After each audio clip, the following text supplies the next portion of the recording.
anything beyond 5-year loan for a house for me is risky na. I don't take I take 10-year loans, but I usually pay it off in 3 years. So I only take 10-year loans para lang That's fast. 10-year loans has 3 years. That's very good. kasi ayokong kainin ng interest eh. So I pay it on the principal.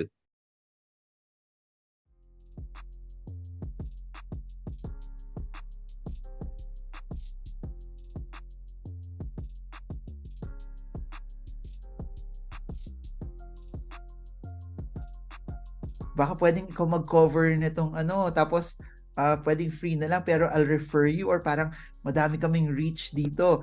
You might get more clients also, or it will increase your network, or this will increase also your portfolio. Should they go for that? If you think they're telling you the truth and you will get more value out of it, plus wala kang ginagawa sa buhay mo that time.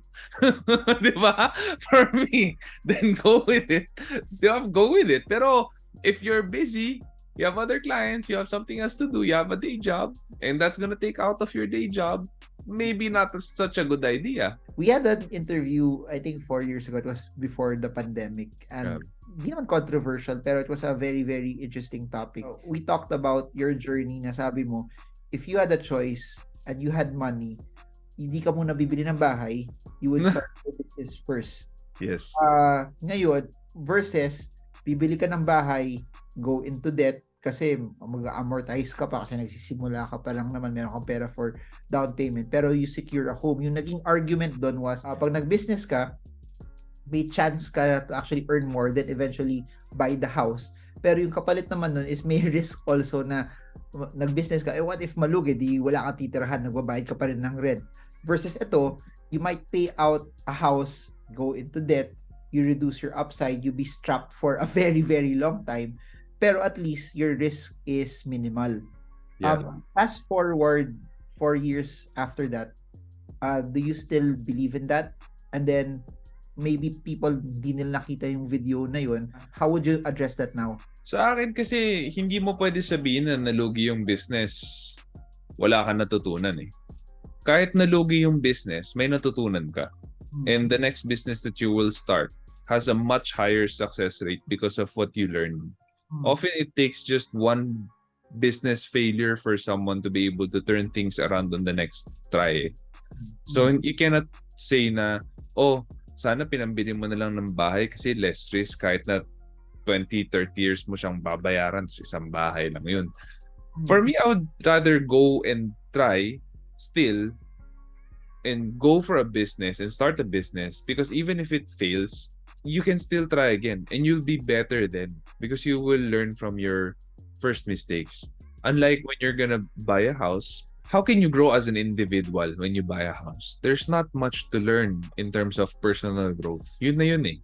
So, depending on the person then what do you really value? I'm a person kasi who values growth a lot.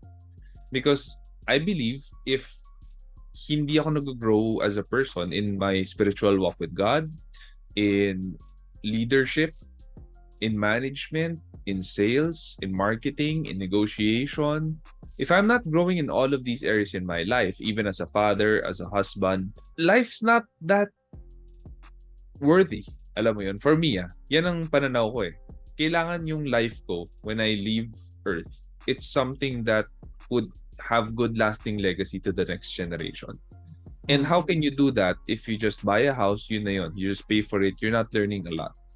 But if you start businesses, you will learn a lot. There's a choice of getting a house kasi there's a sense of security. Would you say that it's a false sense of security because it reduces your upside and then you will be actually more financially secure if you find something that will earn more for you and it will give you actually more, and hence mas magiging secure ka also later on, versus you get into this because it seems safe and secure but you're trapped your whole life and then your upside gets reduced. Kasi security also isn't just something na naglagay ka ng pera, alam mo nandyan siya. Security also is, alam mo, you have the ability to earn that 20 years from now, may cash ka, versus it gets trapped into a certain asset. Yeah, for me, yung security ng buying a house is not so good. Kasi, number one, you're paying off the bank a lot of money. especially if the loan is longer. Tapos pag hindi ka pa fixed dun sa loan interest amount, tas biglang tumaas yung rate nung interest kasi nag-inflation. Like ngayon, we are experiencing inflation. Lalaki yung kailangan mong bayaran monthly. Paano pag hindi na siya kaya i-cover nung day job mo? Di nalugi ka pa, na foreclose pa yung bahay. So hindi mo rin pwede sabihin na wala talagang risk yung buying a house. Because there is risk in buying a house. For me, the only time na walang risk yung pagbili ng bahay is if you can pay spot cash for it. That's the only time na wala siyang risk. Or if you can pay it in 3 years tapos naka-fixed term, fixed interest loan ka sa bank, yun yung, for me, walang risk or super baba ng risk. But if you're gonna take like anything beyond 5-year loan for a house, for me, is risky na. I don't take I take 10-year loans, but I usually pay it off in 3 years. So I only take 10-year loans para lang. That's fast, 10-year loans has 3 years. That's very good. Kasi ayokong kainin ng interest eh. So I pay it on the principal. So I always make sure na if I get a loan from the bank, pwede kong bayaran yung principal. I can do lump sum. So that's how I de-risk my home purchase or house asset purchase or lot purchase. No? That's how I de-risk it. But if you can't do it that way, talagang magta 10-year, 20, 30 years ka. For me, risky talaga din yun. Lalo na pag yung interest hindi mo kayang i-fix ng 10, 20. Hindi ko nga alam may ganun ba? 10, 20, 30 years na fix yung interest. I don't know. I haven't asked. But if it... Walang fix na ganun.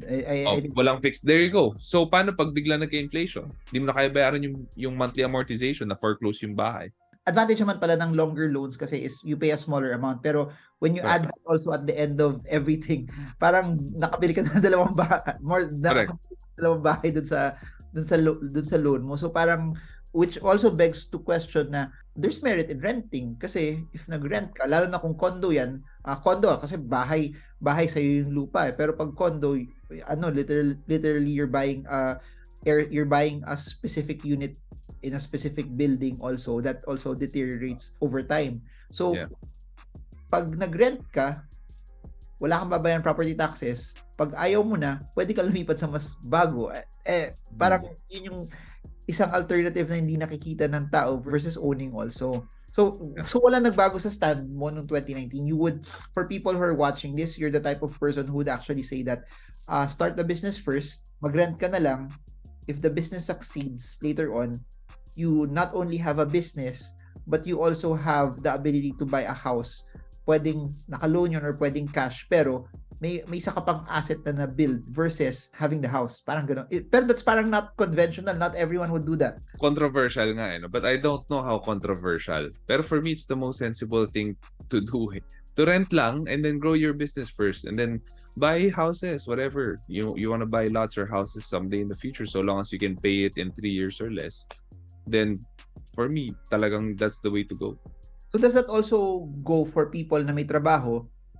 Pondohan muna nila yung business nila versus pondohan nila yung pang-down payment ng bahay? Is that something that you see? Kasi parang bukod sa, kasi pangarap ng bawat Pilipino magka-love life eh. Pero pag may love life na sila, pangarap ng bawat Pilipino magka-bahay. That's what we were parang thought of, di ba? Parang secure that house first and secure that car also. Parang ganun yung naging mindset. That's why I said that parang this is not, what you're saying is not something that's conventional to a lot of people. I know a lot of successful people kasi na rented. Like, kahit na kaya nilang bumili na ng bahay kaya nilang bumili maraming bahay, pero nagre-rent lang sila. Because they're using the capital for business. Because they're making more money in business than buying a house.